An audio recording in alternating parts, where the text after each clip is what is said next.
morning, dear hearts. We are on lesson 24, and please subscribe. Today's lesson is I do not perceive my own best interests. Now, I know a lot of people that really resonate with this lesson, and they've in fact taken it on as almost a personal mantra, something that they go to all the time, because they realize that to understand, to really know what's in my own best interest is something that is beyond my ability at this time. Now, the other part of this particular lesson is it might feel like it's insulting. Well, of course I know what's good for me. That's kind of the problem. But in the introduction to the workbook says that, you need not believe these ideas and you need not accept them and you may not even welcome them. And some of them you will actively resist. That doesn't matter. Just do them. All of this unfolds and becomes more and more clear as we go deeper and deeper into the workbook lessons. So right now, just sit back, relax, and consider the possibility that you do not perceive your own best interests. The lesson begins by saying, in no situation that arises do you realize the outcome that would make you happy.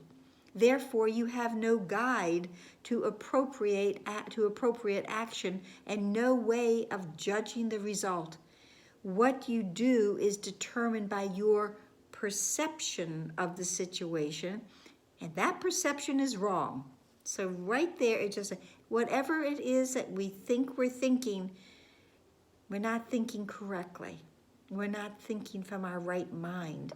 So now the Course will say everything is either true or false. So whatever I'm thinking about this situation is false. It's inevitable then that you will not serve your own best interests, yet they are your only goal in any situation which is correctly perceived. Otherwise, you will not recognize what they are.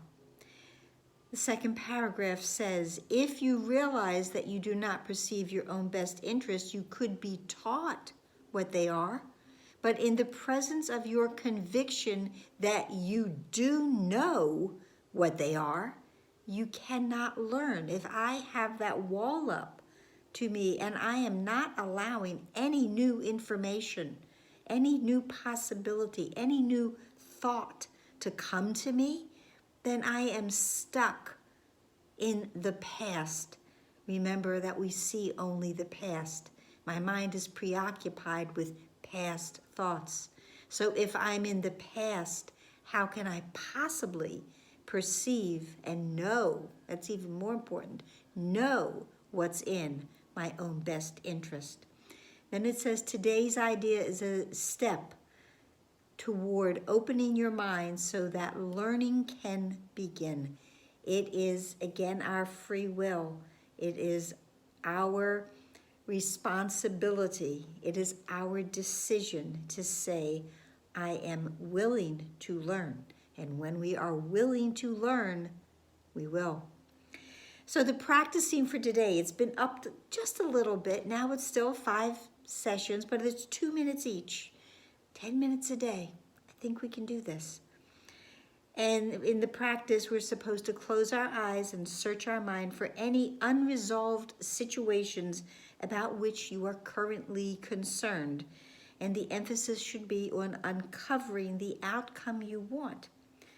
So, do I know what the outcome is? What we are told to do with this is to think about it and then make up our own little story. In this situation involving blank, I would like blank to happen and blank to happen. So I'm not even fixated on one thing. I'm still throwing all kinds of ideas about how this situation should resolve for me. Here's the issue. It's all about me, me, me.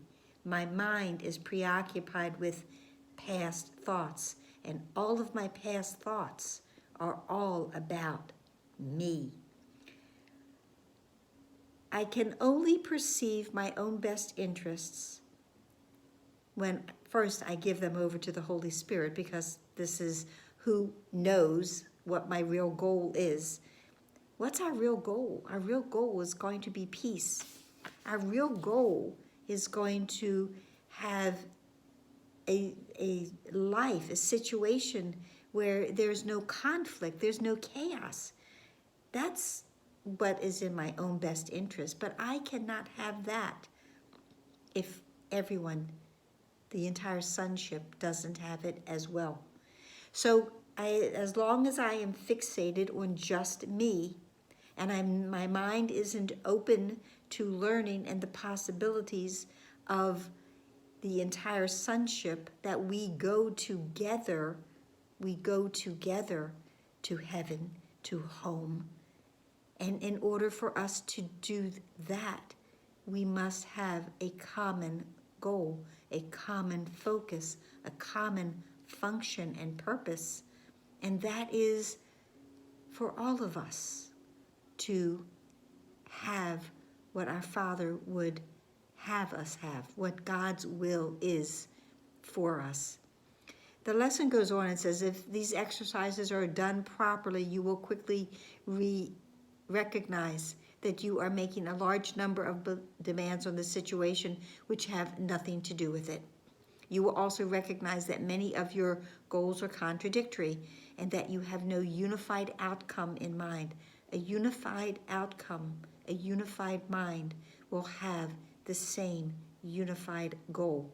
So from where I am right now, and because I don't have vision to see the true best outcome for everyone, I do not perceive my own best interests, because I am only focused on what I think I want.